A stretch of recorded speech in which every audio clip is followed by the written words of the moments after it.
நம்ம வீட்ல AC, fridge இந்த மாரி விஷயங்கள் யூஸ் பண்றதுனாலயும், அது மட்டும் இல்லாம இண்டஸ்ட்ரீஸ் எல்லாம் வரக்கூடிய சில வேஸ்ட்னாலயும் ஓசோன் லேயர்ல ஓட்டை விழுது. அதனால சன்னோட யூவி ரேஸ் டைரக்ட்டாவே பூமிய ரீச் ஆகுது. இதனால பூமியோட சர்ஃபேஸ் ரொம்ப அதிகமாவே ஹீட் ஆகுது. இப்படி பூமியோட சர்ஃபேஸ் ஹீட் ஆகுறதுனால இத ஃபர்ஸ்ட் அப்சர்வ் பண்றது டீப் சீயா மட்டும் தான் இருக்கணும். ஏன்னா ஹீட் ரொம்ப ப்ரொடியூஸ் ஆச்சுன்னா ஃபர்ஸ்ட் கூலா இருக்கிற ஆப்ஜெக்ட் தான் ஹீட் அப்சர்வ் பண்ணும். ஏன்னா கடல்லேயே டீப் சீ தான் கூலஸ்டான இடமே. ஏன்னா கடலுக்கு வெளியே எவ்வளவுதான் வெளிச்சமா இருந்தாலுமே அது டீப் சீ ரீச் பண்ணவே முடியாது. அப்பனா பாயிண்ட் ஆஃப் லைட் கூட டீப் சீல போகாதனால தான் டீப் சீ அவ்வளோ கூலா இருக்கு. அதனால மில்லியன் கணக்கான வருஷமா டீப் சீல கூலாவே வளர்ந்துகிட்டு இருக்கிற சில கிரியேச்சர்ஸ் எல்லா ஹீட்டையுமே டீப் சீ அப்சர்வ் பண்றதுனால அந்த ஹீட்டை தாங்க முடியாத சில டீப் சீ கிரியேச்சர்ஸ்லாம் அதை தாங்க முடியாம வெளியே இறந்து வர்றதை நம்மளால பார்க்க முடியுது. இதுக்கு ரீசனா லிவியத்தான் போன்ற பெரிய பெரிய தியரிலாம் பீப்புள் சொன்னாலுமே இதோட ஆக்சுவல் ரீசன் என்னன்னா குளோபல் வார்மிங்.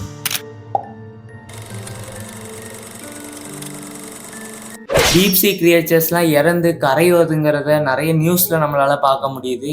அதனால சயின்டிஸ்ட் புது புது கிரியேச்சர்ஸை டீப் சீல இருந்து இறந்து வெளியே வர்றதை வச்சு அவங்களால கண்டுபிடிக்க முடியுது. அந்த ஒவ்வொரு மீனையுமே சயின்டிஸ்டே பார்த்து ஆச்சரியப்படுறாங்க. இப்பெல்லாம் ஒரு மீன் இருக்குமா அப்படின்ற மாதிரிலாம் ஆச்சரியப்படுறாங்க. அப்படி சயின்டிஸ்டே அலற விட்ட மீனை தான் நான் இப்போ உங்களுக்கு சொல்ல போறேன். இப்போதைக்கு எனக்கு தெரிஞ்ச வரைக்கும் வெறும் 4 மீன் மட்டும்தான் அங்க இருந்து வெளியே வந்திருக்கு. ஐ மீன் 4 வகையான மீன் மட்டும்தான் வெளியே வந்திருக்கு. அந்த 4 மீன் என்னன்னா angler fish, doomsday fish, goblin shark, giant squid. இதுல நம்ம ஃபர்ஸ்ட் பார்க்க போறது டெவில் ஃபிஷ்.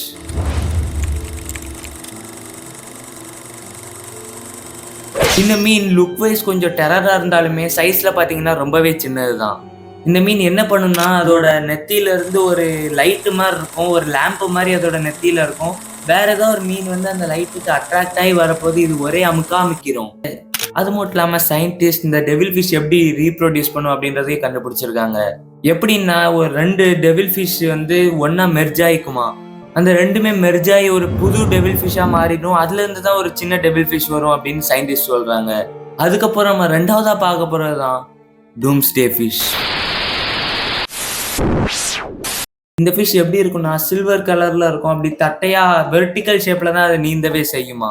இந்த ஃபிஷ் எப்போல்லாம் கரைக்கு வருமோ அது அப்போல்லாம் மக்கள் எல்லாருமே ஒரு டிசாஸ்டருக்கான ஒரு அறிகுறியா தான் பாக்குறாங்க. ஏன்னா இதுக்கு முன்னாடி இந்த டூம்ஸ்டே ஃபிஷ் அப்படின்ற இந்த ஒரு குறிப்பிட்ட மீன் ஒரு கிராமத்துக்கு வந்திருக்கு. அப்போது அந்த டூம்ஸ்டே ஃபிஷ் வந்தது அந்த கிராமத்துக்குள்ள யாருக்குமே தெரியாது. அதை பார்த்தவங்களும் அசால்ட்டா விட்டுருக்காங்க. அதுக்கப்புறம் அந்த குறிப்பிட்ட கிராமத்துல ஒரு பெரிய டிசாஸ்டர் வந்து இந்த கிராமமே மொத்தமா டோட்டலா அழிஞ்சிருச்சான். இதனாலதான் இந்த டூம்ஸ்டே ஃபிஷ் அப்படின்ற இந்த ஒரு ஃபிஷ்ஷை ஒரு டிசாஸ்டருக்கான ஒரு அறிகுறியா பாக்குறாங்க. நம்ம 3வதா பார்க்க போற மீன் தான் காப்லின் ஷார்க். இந்த மீன் வந்து பார்க்கறதுக்கே ரொம்ப ரொம்ப ரேரா. இது வந்து ரொம்ப டீப் சீ டீப் சீக்கும் டீப்பா போனாதான் இந்த ஒரு ஷார்க்கெல்லாம் நம்மளால பார்க்க முடியுமா. இதோட மூக்கு ரொம்பவே நீளமா இருக்கும். அது மட்டும் இல்லாம அதோட வாயே ஒரு மாதிரி ஜாம்பி மாதிரி தான் இருக்கு. அதுக்கப்புறம் ரீசெண்டா இந்த குளோபல் வார்மிங்னால இந்த ஒரு ஷார்க்கும் டீப் சீல இருந்து வெளியே வந்திருக்கு இறந்த நிலைமையோட. நம்ம 4வதா பார்க்க போற மீன் தான் ஜெயண்ட் ஸ்குவிட். இந்த மீன் வந்து பார்க்கறதுக்கே ஒரு கிராக்கன் சைஸ்க்கு இருந்துச்சுன்னு கூட சொல்லலாம். ஏன்னா அவ்வளோ பெரிய ஸ்குவிட் இது. இது வந்து கரை ஒதுங்கினப்பவே இது வந்து ஒரு சி மான்ஸ்டரா தான் எல்லாருமே பார்த்துருக்காங்க. வேற இந்த ஸ்குவிட்டை பத்தி சொல்றதுக்கு வேற எதுவுமே கிடையாது. சிம்பிளா இந்த ஸ்குவிட்டை பத்தி சொல்லணும்னா ஒரு சின்ன ஸ்குவிட்டை ரொம்ப பெரிய சைஸ்க்கு ஜெயண்டா மாத்தினீங்கன்னா அதுதான் அந்த ஜெயண்ட் ஸ்குவிட். டீப் சீல அந்த 4 நாள் உயிரினம் மட்டும்தான் இருக்கா, அந்த 4 நாள் மட்டும் தான் வெளியே வந்திருக்கா அப்படின்னு கேட்டீங்கன்னா இதுக்கு எனக்கு ஒரு ரீசன் இருக்கு. இதுக்கு நான் ஒரு தியரி வச்சிருக்கேன். அந்த தியரிக்கு நான் வைக்கிற பேர் என்னன்னா டீப் தியரி. ஏன் தியரி படி டீப் சீலேயே இந்த 4 கிரியேச்சர்ஸ்க்கு மட்டும்தான் அந்த ஹீட்டை தாக்கு பிடிக்கிற அளவுக்கான ஒரு கெப்பாசிட்டி கம்மியா இருந்திருக்கு. மற்ற டீப் சீல உள்ள எல்லா கிரியேச்சர்ஸ்க்குமே இந்த கெப்பாசிட்டியை தாங்குற அளவுக்கான ஒரு பவர் இருக்கிறதுனாலதான் அது இன்னுமே வெளியே வரல அப்படின்றது என்னோட ஒப்பீனியன். எந்த அளவுக்கு உண்மைன்றதை கமெண்ட்ல சொல்லுங்க. அது மட்டும் இல்லாம இந்த ஏசி, ரெஃப்ரிஜிரேட்டர் இந்த மாதிரியான விஷயங்களை நம்ம யூஸ் பண்றதுனால இதெல்லாம் வந்து செத்து வெளியே வர்றதுக்கு நம்மளும் ஒரு காரணமா தான் இருக்கும். என்னோட ஒப்பீனியன் படி இந்த ஏர் கண்டிஷனர், ரெஃப்ரிஜிரேட்டர் இந்த மாதிரி விஷயங்களெல்லாம் யூஸ் பண்றத கம்மி பண்ணிக்கிட்டாலே வந்து இந்த மாதிரியான கிரியேச்சர்ஸ்லாம் வாழறதுக்கு நம்ம ஒரு ஹெல்ப் பண்ற மாதிரி இருக்கும். அது மட்டும் இல்லாம நிறைய முடிஞ்சா சில மரம் கூடயே நட்டி வைக்கலாம். ஏன்னா இப்போ வந்து டீஃபாரஸ்டேஷன் அப்படின்ற ஒரு விஷயம் அதிகமா இருக்கிறதுனால இந்த உலகத்துல உள்ள ஹீட்டை வந்து அது அதிகப்படுத்துறதுக்கு நிறைய வாய்ப்பு இருக்கு. அதனால நிறைய ட்ரீஸ்லாம் வளர்க்கறது மூலியமா கூட நம்ம இதை ப்ரிவென்ட் பண்ண வாய்ப்பு இருக்கு.